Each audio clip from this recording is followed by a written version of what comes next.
Hi friends and welcome back. I am so excited that you are here. So we are ending week 9 of the Play Along Journal series.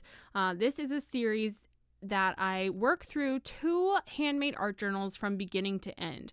I take you along for every single step of the way, and you get to see the good, bad, the ugly. You get to see how I work through a journal spread. So sometimes they fall together really nice and other times not so nice. But that's realistic.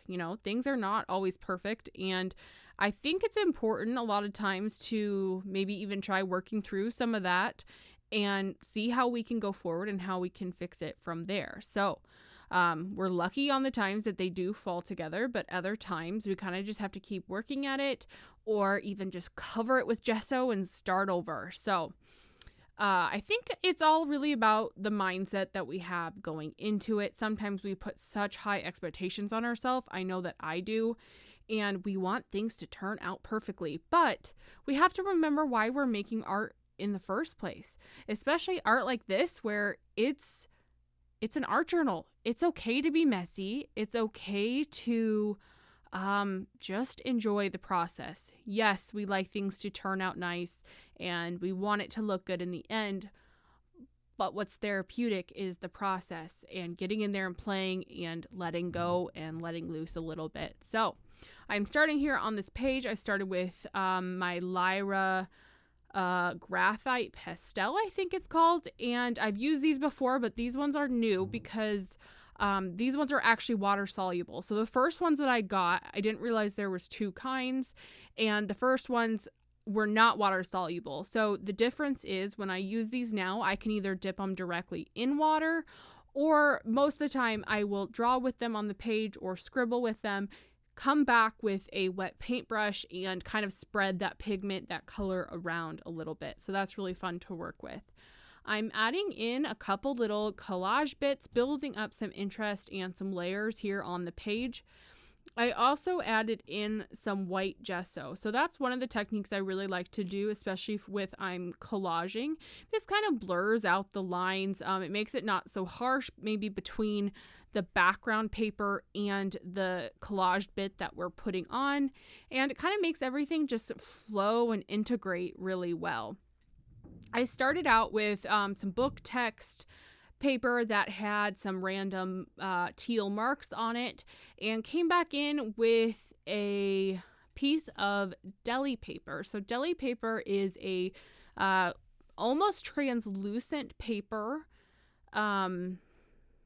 that you can mark on, and then when you collage it down, it kind of blends in with the background, so you don't see the paper as much. You just see whatever pattern you put on it. So I actually designed that paper on the jelly plate, and that is a whole nother avenue to get down for art making, but I like to have a jelly printing session and have some of those papers on hand.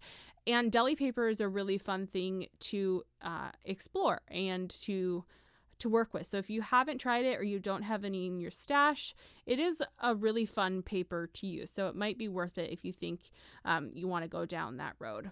I'm adding in some of one of my favorite colors, nickel azo gold, and in that fluid acrylic from Golden, it's a beautiful, beautiful paint to work with.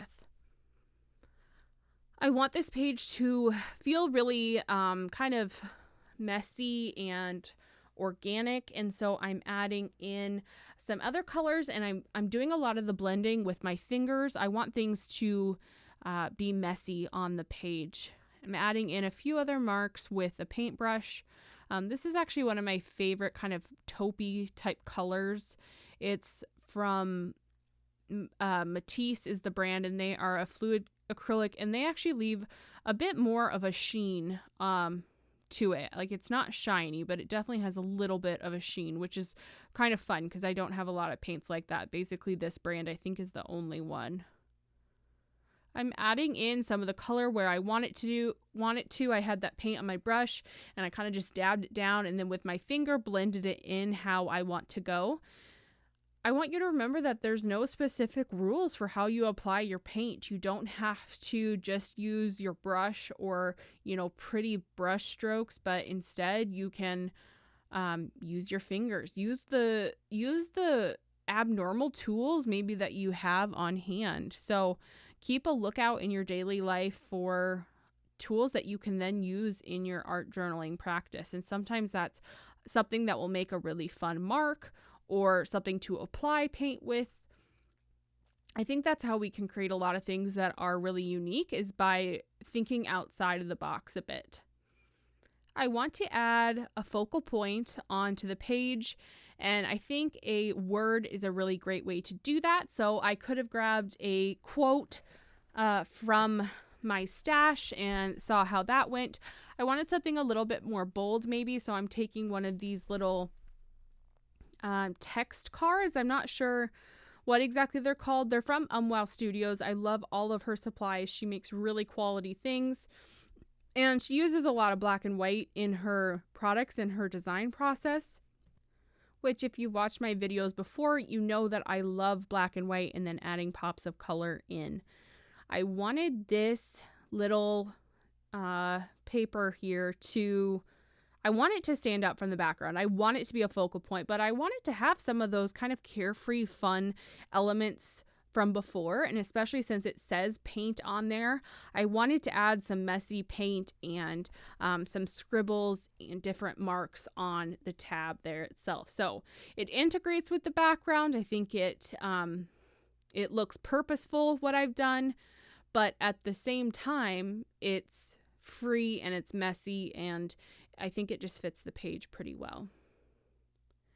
I wanted to get a touch of the blue on as well, and I don't want it to look like brush strokes. I'm just using the end of my brush, really kind of messily putting it on and seeing how that works. I like to use the other end of the paintbrush because it's a lot less predictable than the brush side, and that way you just get a different look to it. If you've not done so already, make sure that you are following me on my other platforms. I post a lot on Instagram. And make sure you're on my email list, because they're the first to know about new things and different things that come out. And I send them my different blog articles and helpful tips and stuff. And probably the most fun is I like to send out a couple freebies a month. These can be digital downloads or different templates that you can use in your own art journaling practice. So that is down below in the description. So make sure to hit that. Also hit that subscribe button and leave a comment. Let me know what you think about this. Are you enjoying this series? What else do you want to see from me? I would love to have your feedback and see what you all are thinking. Also, I try to link the supplies that I know, if I know where they're from, I try to link those down below. That way you guys can either get them for yourself or just kind of have an idea of what I'm using. I only put things down there that either I've used before or are very similar to what I'm using, and there is no pressure ever to purchase. I just know when I watch other people's videos, I get very curious about what supplies they're using, and that way you have easier access to find out. I wanted to add just a little bit more interest onto this little text here. And so one of my favorite ways to do that is to add some fabric in. I like to almost think sometimes as fabric as another paper. I think sometimes we separate the two and we don't think that we can integrate them all together. But I love to explore new ways to integrate those pieces together. In fact, I'm actually just putting some of that paint that's left over on with the fabric itself and seeing how it looks. We don't know how something is going to go until we just give it a shot. I'm trying to decide if this page needs any more big elements before I just put that text piece on. I just had a spare piece of this tape around on my table from something else and adding it onto the page just for a little bit more interest. I like that it's so translucent in the back that it kind of just blends into whatever I'm working on. That's another product from Wow Studios. It's her new binding tape, and it is fantastic. So I have actually not even used it for its intended purpose yet of binding.